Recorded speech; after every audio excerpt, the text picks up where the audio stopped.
मां बाप को चोर समझकर घर से निकाला, फिर जो सच सामने आया सब रो पड़े। बारिश हो रही थी, लेकिन उस रात भीग सिर्फ सड़क नहीं रही थी, भीग रही थी इंसानियत। मम्मी पापा, आप लोग चोर हो। ये शब्द जैसे किसी ने दिल में चाकू घोंप दिया हो। 70 साल के बूढ़े बाप के हाथ कांप रहे थे और मां दरवाजे के बाहर खड़ी रो रही थी। अमन बेटा, हम चोर नहीं हैं।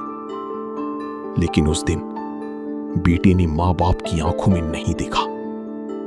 उसने सिर्फ अपनी पत्नी की बात मानी और अगले ही पल दरवाजा उनके मुंह पर बंद कर दिया गया। सड़क पर खड़े वो 2 बूढ़े लोग, न उनके पास पैसा था न सहारा, लेकिन उन्हें ये नहीं पता था कि आज रात उनके साथ जो होने वाला है वो पूरी दुनिया को रुला देगा। राम प्रसाद ने धीरे से सरस्वती का हाथ थामा। उनकी उंगलियां ठंडी पड़ चुकी थी। चलो, यहां खड़े रहने से कुछ नहीं होगा। आवाज में मजबूती दिखाने की कोशिश थी, लेकिन अंदर से वो खुद टूट चुके थे। सरस्वती ने आखिरी बार पीछे मुड़कर देखा।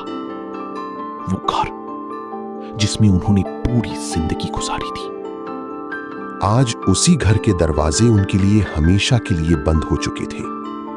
चलते चलते दोनों एक पुरानी बस स्टॉप के नीचे आकर रुक गए। बारिश तेज हो चुकी थी, छत टपक रही थी और नीचे गीली बेंच पर दोनों धीरे से बैठ गए। कुछ पल दोनों चुप रहे। फिर सरस्वती की आवाज आई, धीमी, कांपती हुई। हमने कहां गलती कर दी? राम प्रसाद ने जवाब नहीं दिया, क्योंकि उनके पास कोई जवाब था ही नहीं। लेकिन उनकी आंखों के सामने एक एक करके पुरानी यादें तैरने लगी। वो दिन जब वो पहली बार शहर आए थे, जेब में सिर्फ 200 रुपए और सर पर जिम्मेदारियों का पहाड़। राम प्रसाद दिन रात मेहनत करती, कभी मजदूरी, कभी दुकान पर काम। सरस्वती घर संभालती और हर पैसे को जोड़ कर रखती। कई रातें ऐसी भी थी जब दोनों भूखे सो जाते थे, लेकिन एक सपना हमेशा जिंदा था। एक दिन हमारा अपना घर होगा। और फिर वो दिन भी आया। छोटा सा घर, लेकिन खुशियों से भरा हुआ। उस दिन सरस्वती ने कहा था, अब हमें किसी के आगे हाथ नहीं फैलाना पड़ेगा। राम प्रसाद ने मुस्कुराकर जवाब दिया था, अब हमारी असली दौलत आएगी। और वो दौलत था उनका बेटा अमन। अमन के जन्म ने उनकी जिंदगी बदल दी। घर में हंसी गूंजने लगी। राम प्रसाद उसे कंधे पर बैठाकर पूरे मोहल्ले में घुमाते। सरस्वती उसके लिए लोरी गाती, मेरा बेटा बड़ा होकर हमारा नाम रोशन करेगा। अमन बड़ा हुआ, पढ़ाई में तेज, सपनों से भरा हुआ। लेकिन उन सपनों को सच करने के लिए राम प्रसाद ने अपनी पूरी जिंदगी लगा दी। कर्ज लिया, अपनी जरूरतें छोड़ी, लेकिन बेटे की पढ़ाई में कभी कमी नहीं आने दी। और आखिरकार अमन ने एक अच्छी नौकरी पाली। उस दिन राम प्रसाद की आंखों में आंसू थे। अब हमारे दिन बदल जाएंगे। कुछ साल बाद अमन की शादी हुई। पूजा घर में आई। शुरुआत में सब कुछ ठीक था। मीठी बातें, आदर सम्मान। सरस्वती तो उसे बेटी कहने लगी थी। लेकिन धीरे धीरे सब कुछ बदलने लगा। हर चीज में दखल देना बंद कीजिए, हमें अपनी लाइफ जीने दीजिए। पूजा के शब्द अब चुभने लगे थे। अमन बीच में फंसा था, लेकिन उसने कभी खुलकर कुछ नहीं कहा। उसकी चुप्पी धीरे धीरे रिश्तों को खत्म कर रही थी। और फिर वो दिन आया। मेरे गहने चोरी हो गए हैं। पूजा की चीख ने पूरे घर को हिला दिया। कुछ ही मिनटों में इल्जाम लग गया। ये दोनों ही होंगे, रामप्रसाद ने कहा। बेटा, तू भी ऐसा सोचता है? लेकिन अमन चुप रहा, और उसी चुप्पी ने 2 जिंदगियों को सड़क पर ला खड़ा किया। वापस वर्तमान। बारिश रुक चुकी थी, लेकिन दर्द अब भी बरस रहा था।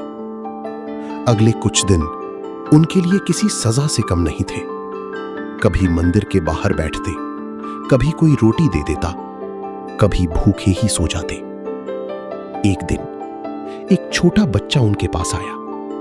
उसकी आंखों में भूख थी।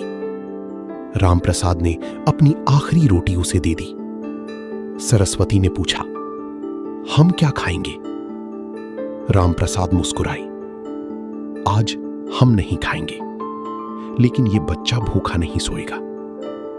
सरस्वती ने पहली बार महसूस किया कि उनके पास सब कुछ खत्म हो गया है, लेकिन उनका दिल अब भी अमीर है। फिर एक दिन एक हादसा हुआ। सड़क पर एक कार ने एक छोटी लड़की को टक्कर मार दी। लोग खड़े थे, देख रहे थे, लेकिन कोई आगे नहीं आया।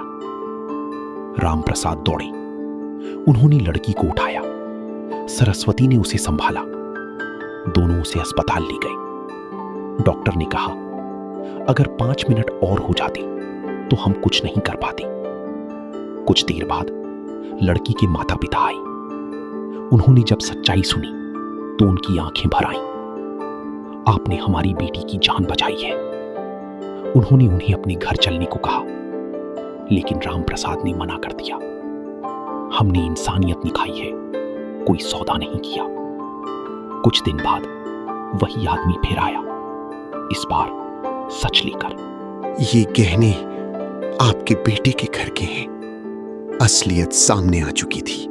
नौकरानी चोर निकली, और उधर अमन और पूजा शर्म से डूब चुके थे। अमन पागलों की तरह उन्हें ढूंढने लगा। आखिरकार वो उन्हें मंदिर के बाहर मिल गया। वो उनके पैरों में गिर पड़ा। पापा, मम्मी, मुझे माफ कर दो। उसकी आवाज कांप रही थी। मैंने बहुत बड़ी गलती कर दी। सरस्वती रो रही थी।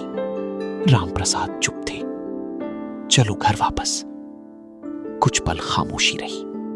फिर रामप्रसाद बोले, घर जहां इज्जत ना हो वो घर नहीं होता। अमन टूट गया। उस दिन उसने सब कुछ खो दिया, और उधर रामप्रसाद और सरस्वती सब कुछ खोकर भी अपनी इंसानियत बचाए हुए थे। मंदिर के बाहर 2 बूढ़े लोग बैठे थे, लेकिन इस बार उनके चेहरे पर दर्द नहीं, सुकून था, क्योंकि उन्होंने साबित कर दिया था कि असली अमीरी दिल में होती है। और उस रात सच में इंसानियत रो पड़ी।